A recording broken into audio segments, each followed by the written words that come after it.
Hello whiskey students, welcome to Whiskey Whistle. I'm your host Mark and this is whiskey review number 132. Highland Park, 18-year-old. I'm very excited about this. Now this is an emergency re-record. The first one was just terrible, early in the morning, and I was a little bit incoherent, more so than I normally am. I even mentioned as a tasting note my former childhood address. So that's pretty funny. Anyway, so we're going to do it again. Now, yeah, what you're seeing here, it's already been poured, so we're going to lose that. I think I'll cut that in though, because I do have the pouring. So here's the pour. Woo, that could have been expensive. Let's get that poured. Not too much. Different location. This is an emergency re-film. Looked at the first one and it was atrocious. And color-wise, that's a pretty deep gold. Yeah, getting into the Indian gold, nearing into the copper end of things. So let me show you with a piece of foolscap. There we are. Anyway, okay, so let's carry on here. That's the fresh one in the Highland Park Copita, and this one's been sitting about 20 minutes now in the Glencairn, and quite a big difference.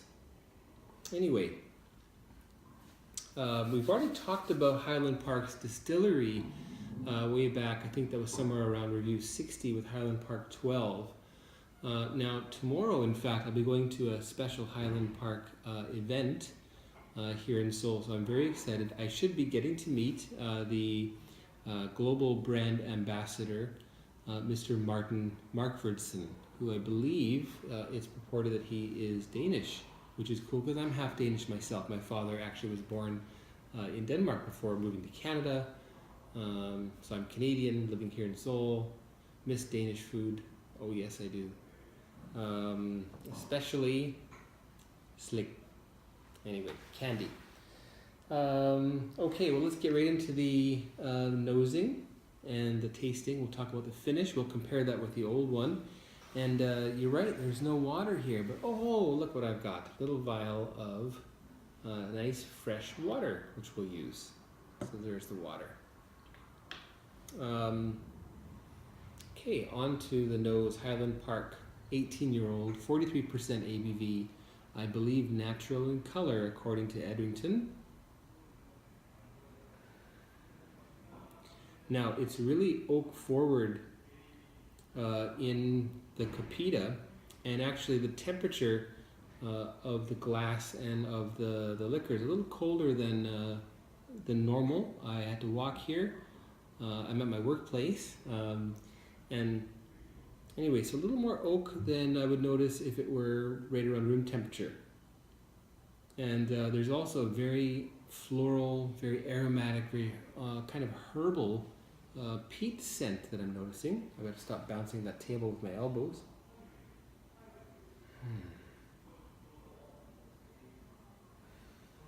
It's quite light, and according to my notes here, light and fresh, medium smoke, light peat, licorice. I'm not getting into that yet, and I think I'll do these in concert because they're really well related. When you wait enough time, you're going to get some brown sugar and a little bit of licorice. Yeah, the licorice comes through. Sorry about the banging. And interestingly, something kind of like a spiced rum.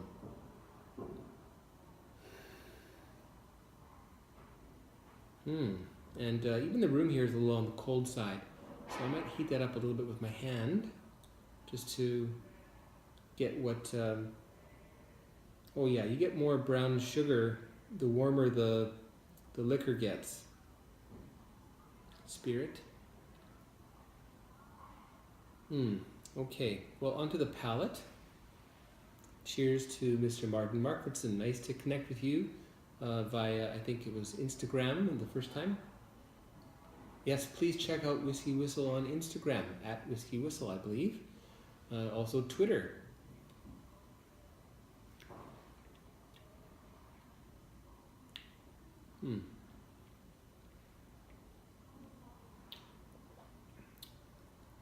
spicy, sweet.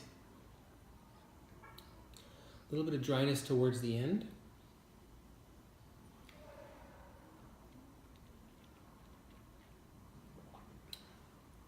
Flavor-wise, what I really love about this is figs. I get a lot of figs. I get fresh, ripe figs. I also get dried figs,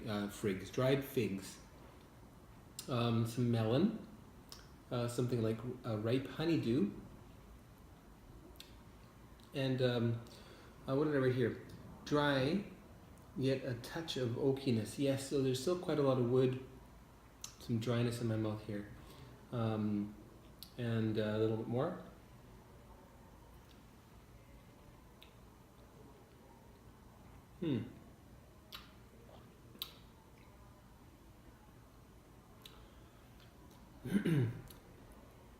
The peat's lurking in the background, and it builds and builds, in fact, especially when you hold it in your mouth.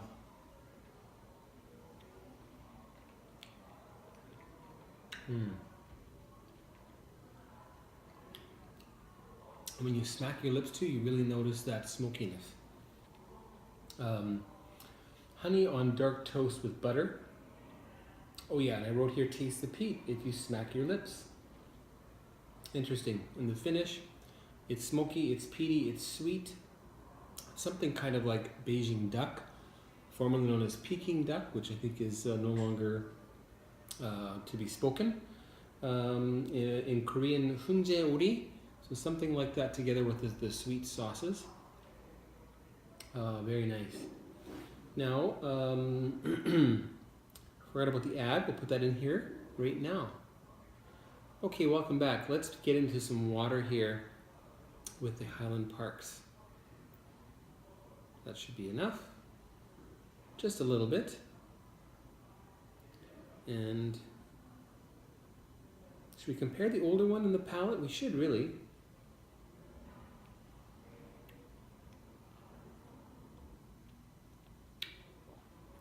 It's much sweeter. A little bit less oak forward, a little more fruit forward now. Everything else is fairly similar. A little more licorice is noticed. I noticed more licorice. Okay. That wasn't quite enough water. So they're very, very tiny drops.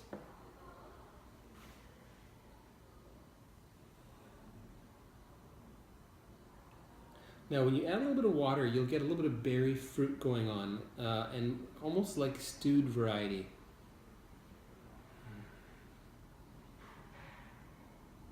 The peat hides for a little bit, although it does seem to return if you wait long enough.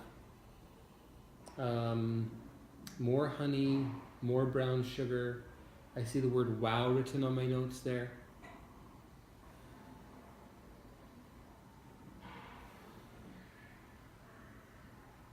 Let's heat that up a little bit again as I shake the table and shake the camera.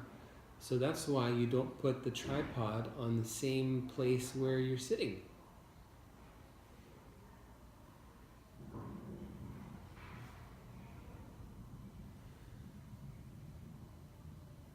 Yeah. Stewed raisins, dried cherries. Okay, let's give it a taste.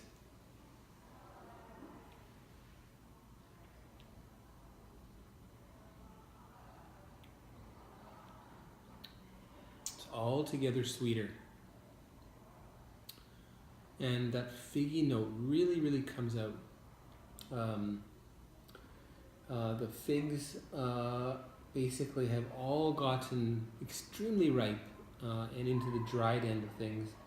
Much sweeter, I read that already. A little bit milder on the peat end. The dryness is very fleeting now with water.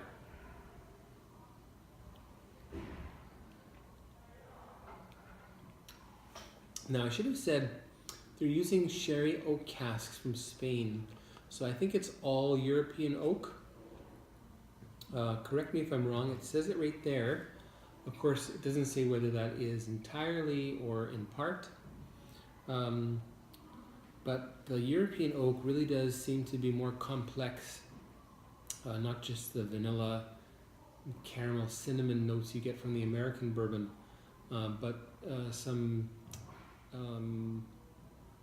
little bit more, what can I say, a little, like, it seems to be, there's some licorice going on in there. Unusual spices like cardamom really come out in European oak, I believe.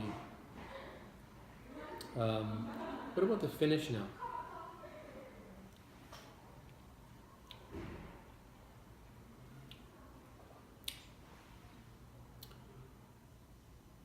It's a little bit drier, and I've written here sweet and sourish. Sourish meaning tart, not having gone bad, and you get kind of this figgy, peaty trail that sort of trails off on your palate. This one's almost gone. I think what I'm going to do is have a little comparison.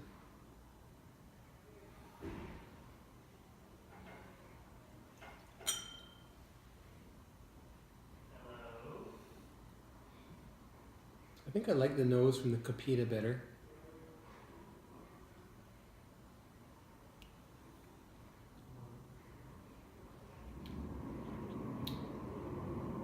Yeah, I really get a lot more, I guess because it's closer to your nose.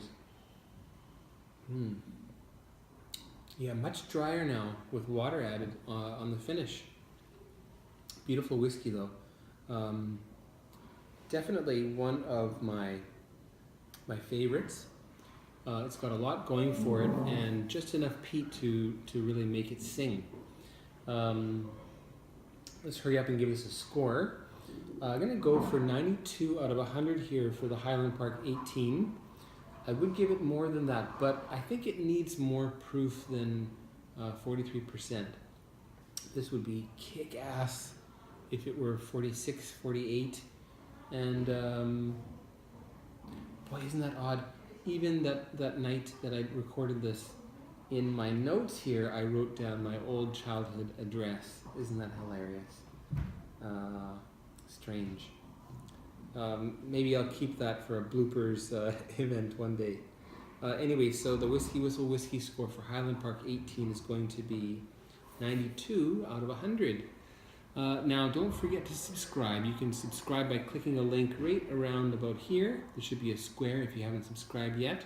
Not a circle, a square. And to my continuing subscribers, please leave comments. Please let me know what you think. And I'd really appreciate it if you could share the video on your Facebook or with your Scotch buddies. Let them see. I would love that. That would be great. Anyway, take care. Thanks for tuning in, and we'll see you for the next one, which will be something. Should I give a little hint? A little spoiler? It'll be something that is very salty. In fact, the saltiest whiskey I've ever had before. It really leaves me thirsty after I've had a glass. So I'll let you guess what that is. We'll see you very soon. Goodbye.